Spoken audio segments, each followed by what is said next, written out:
Notre prochaine invitée, vous la reconnaissez parce qu'à l'occasion, elle nous fait des chroniques culturelles, elle nous anime, devrais-je dire. Cynthia Lamontagne, bonjour. Bonjour. Directrice générale des Arts de la scène. Mais là, vous n'êtes pas ici, Cynthia, pour faire une chronique. Non, vous êtes pas là du tout. pour partager avec nous autres une belle nouvelle que vous avez eue la semaine dernière. C'est le complexe culturel et sportif en santé durable. 54,5 millions, dont 14,5 millions iront à la réfection de la salle Édouine Bélanger. Oui. Comment tu as reçu ça, Cynthia? C'est une grande nouvelle, puis c'est une très bonne nouvelle, pour vrai. Ça fait des années que ce projet-là se travaille. On en a parlé régulièrement. Fait que ce point-là, cette grande annonce-là, qui a un montant de 14,5 millions de réservés vraiment pour la partie culturelle, bien, on l'attendait vraiment depuis très, très, très longtemps. Dans les médias et tout ça, on parle de, ça fait 5 ans qu'on travaille sur le complexe culturel et sportif, mais la rénovation et l'agrandissement de la salle Édouine Bélanger, c'est un projet de plus de 20 ans. Ça fait au-dessus de 20 ans qu'il y a un rêve qui avait été... c'est ça, pensé et tout ça, puis qu'il y avait vraiment du travail qui était fait un peu en amont et tout, mais c'est un long et grand processus pour arriver à ça. Et il y a encore beaucoup d'étapes, là. On le sait, là, il y a encore plusieurs étapes à venir avant vraiment l'ouverture de la nouvelle salle Édouine Bélanger. Bon. Mais c'est une grande nouvelle, pour vrai. Tu étais aux côtés de Christian Noël pendant 15 ans, là. Oui. Donc, tu connais l'histoire. Et tout ça à partir d'où exactement, là? Parce que c'est quand même un gros projet, oui. là. Il fallait rêver, et je le dis vraiment humblement, mais il fallait rêver en couleur là, pour arriver avec un tel projet. Pourtant, il se réalise. Mais comment tout ça a démarré? Bien, écoute, j'étais pas là dans les premières années, justement, où ça a été réfléchi, tout ça. Mais je pense que Christian, à l'époque, puis le conseil d'administration pensaient ou ont vu vraiment qu'il y avait un potentiel de développement culturel ici à Montmagny. Les spectacles, tu sais, ont commencé tranquillement. Je me rappelle, moi, quand je suis arrivée en la fin de 2008, on avait une programmation d'environ 40 spectacles. Aujourd'hui, c'est plus que le double qu'on a. Ça a vraiment explosé, mais la preuve, c'est qu'il y a des gens qui aiment les spectacles, puis il y a plein de gens de l'extérieur. Il y avait un besoin, en fait. Clairement, il y avait un besoin. Puis il y a, oui, la salle Édouine, présentement, répond à une certaine demande, mais on a plein de productions qu'on ne peut pas accueillir parce que la salle ne répond pas à ces besoins-là. Que ce soit techniquement, que ce soit que la salle n'est pas assez grande pour le nombre de personnes qu'on peut financièrement pour aussi, parce qu'il y a des... Bien, pas juste pour l'artiste, pour nous, parce qu'il y a des cachets où, même si on vendait la salle Édouine Bélanger au complet, qu'on n'y arriverait pas financièrement. Donc, on a un besoin de monter à 700 places. Je pense qu'on s'entend, là, c'est pas tous les spectacles qu'on a un besoin de 700. On est totalement conscient de tout ça, mais il reste qu'en ayant une salle de 700 places, on va être encore plus considéré à Montmagny comme un grand centre ou un grand plateau. Donc, on a le pouvoir, entre guillemets, là, on s'entend, mais de pouvoir accueillir des plus grandes productions. Donc, c'est ce qu'on souhaite et c'est ce qu'on travaille aussi quotidiennement, mais depuis plusieurs années, justement, pour arriver à tout ça. Bon, je te pose la question, puis c'est positif, là, parce que moi, j'étais tellement pour ce projet-là depuis tout le début. Mais est-ce qu'on a un marché pour ça? Parce que tu parles de plus grande production. Il y a des spectacles qui ne sont pas toujours... La salle n'est pas toujours pleine. Oui. Vous avez sûrement analysé ça. Oui. Est-ce qu'on a le marché pour ça? Totalement.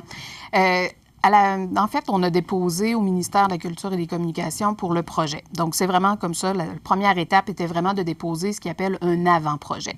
Donc, de mettre sur la table tous nos besoins et de prouver justement que la salle n'a pas besoin seulement d'être rénovée, mais elle a besoin d'être agrandie. Parce que c'est comme deux volets. C'est l'agrandissement et la mise aux normes, en fait, de la salle Édouine Bélanger. Donc, on a fait faire une étude de marché.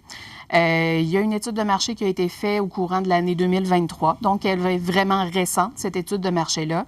Puis, à la lecture des résultats faits par la firme, il y a bel et bien un besoin de monter à 700 places.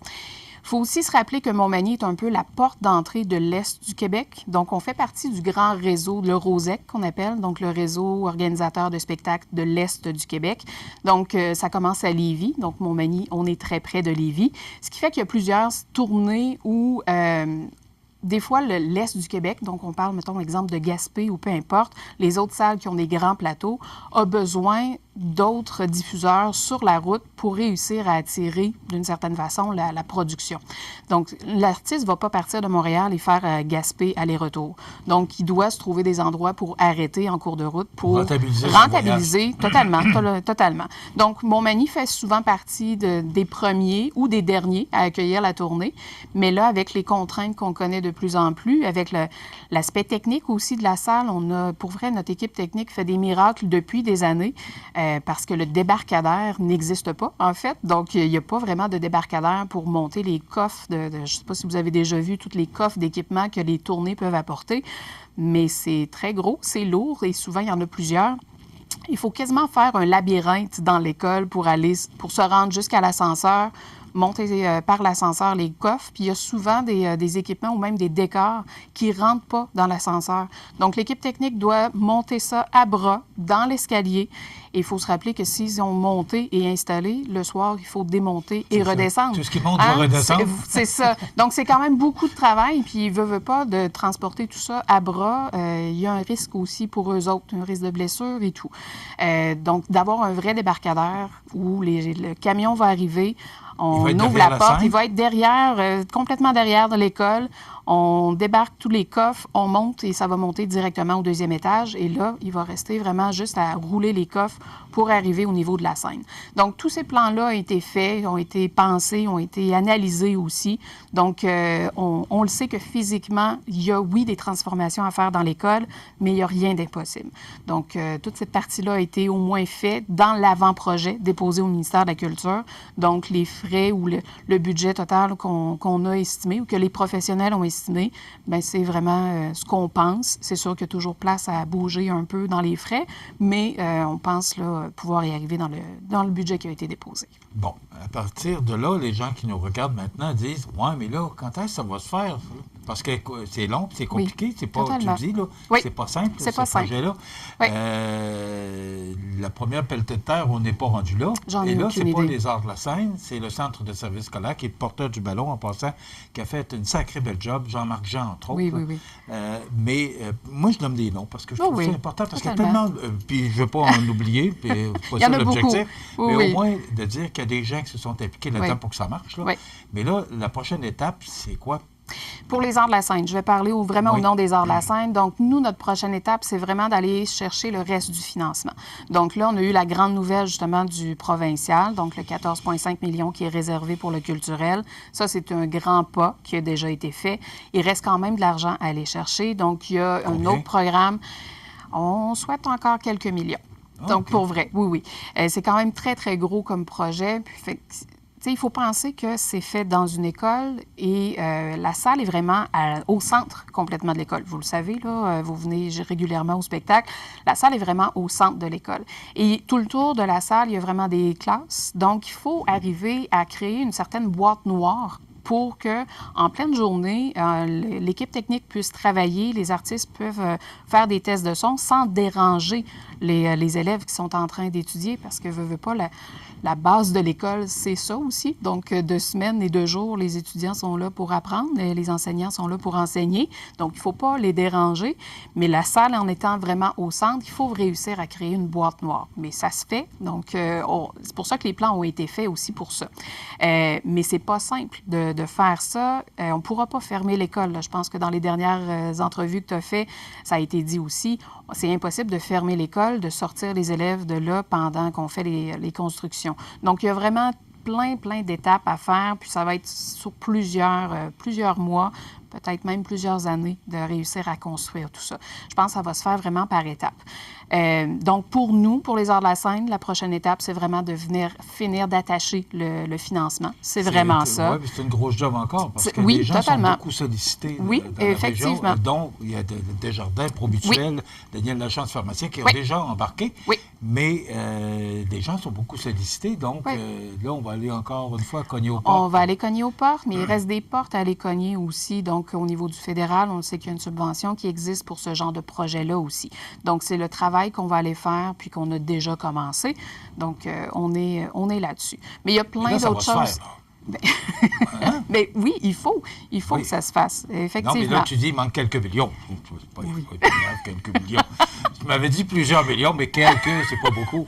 Mais, Oui, mais- le projet va se faire. Oui, C'est juste oui, que là, il oui. faut attacher des fils. Il faut qui attacher manquent. des fils, puis ça nous donne le temps. En fait, le fait que le sportif va se réaliser un peu plus tôt, bien, ça nous donne, nous, du côté culturel, le temps aussi d'aller chercher le maximum d'argent pour pouvoir réaliser cette portion-là. Parce que oui, ça va se réaliser, mais à quel moment, c'est la question que tout le monde me pose, mais c'est la question que je n'ai aucune idée.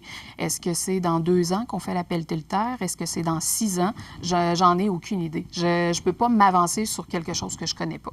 Donc, Ce qui est important, c'est qu'on sait qu'il y a 14 Oui. il y a 14,5 millions Oui. qui sont là, Oui. qui sont sur la table. il y a C'est ça, Desjardins là. qui est là On aussi. les enlèvera pas, on les a. Effectivement, c'est ça. Et il y a Desjardins aussi qui a donné de l'argent pour la portion de la salle.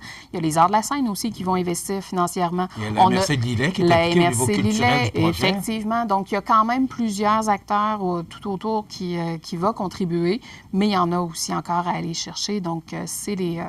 du moment que je sors d'ici, je continue à aller faire la rédaction de la subvention au niveau du fédéral parce qu'il reste encore quelques petites phrases à venir ajouter au projet. Cynthia, Oui. je tiens à vous féliciter. Christian Noël, parce qu'on sait que c'est lui qui a Oui. allumé la flamme, là. Mais parce que moi, je vous côtoie quand même régulièrement, là. Je sais le travail que vous avez mis là-dedans. Puis même à partir du moment où le dépôt du projet s'est fait, Oui. il y a eu un paquet de questions du ministère de Totalement. la Culture. Il a Oui. fallu répondre aux questions et Oui. aux attentes des gens qui prenaient la décision. Félicitations. Ben, merci. Bravo. Puis je pense que des fois, on ne le dit pas assez. Mais il y a beaucoup- du travail qui se fait oui, dans l'ombre, puis oui, moi, je oui, trouve oui. ça important Oui, de le puis- mentionner, puis vous dire merci pour Oui. ce que vous avez fait. Bien, c'est gentil pour vrai parce que oui, depuis 5 ans, le projet se travaille plus activement, je vais le dire comme ça, mais ça n'empêche pas que dans les 15 autres dernières années, il y a eu aussi beaucoup de travail puis beaucoup de versions de projets. Tu sais, il y a des gens des fois qui nous disent « Mais pourquoi vous restez à l'école? Pourquoi vous ne partez pas de nouvelles constructions? » Bien, tout ça aussi a été analysé. Donc, on le sait qu'il y a des églises qu'on aurait pu transformer, mais tout ça, pour vrai, dans les dernières années, tout ça a été analysé, pensé, réfléchi. Donc, la solution, c'est vraiment d'y aller avec le complexe culturel et sportif pour 1001 raisons. Mais imaginez, une fois que tout va être mis en place, autant le culturel que le sportif, imaginez tous les projets qui vont pouvoir Mais être c'est un faits. boom économique pour Totalement, la ville. Là. totalement. Mais parce que je sais qu'il y a eu des projets analysés pour regarder d'autres Oui. endroits. Tu l'as mentionné, Oui, oui. des églises. Oui. Mais je pense que c'était approprié déjà de prendre la salle qui était là. Oui, totalement. Cynthia, 10 minutes pour tout ça, c'est pas beaucoup. Non. Mais quand même, je tenais à te recevoir. Jean-Pierre Després Oui. sera notre invité demain, qui est un autre personnage qui s'est impliqué beaucoup. Oui. Bravo, félicitations. Bien, merci beaucoup. Cynthia Lamontagne, qui est directrice générale de la Corporation des Arts de la scène de Montmagny. On s'arrête.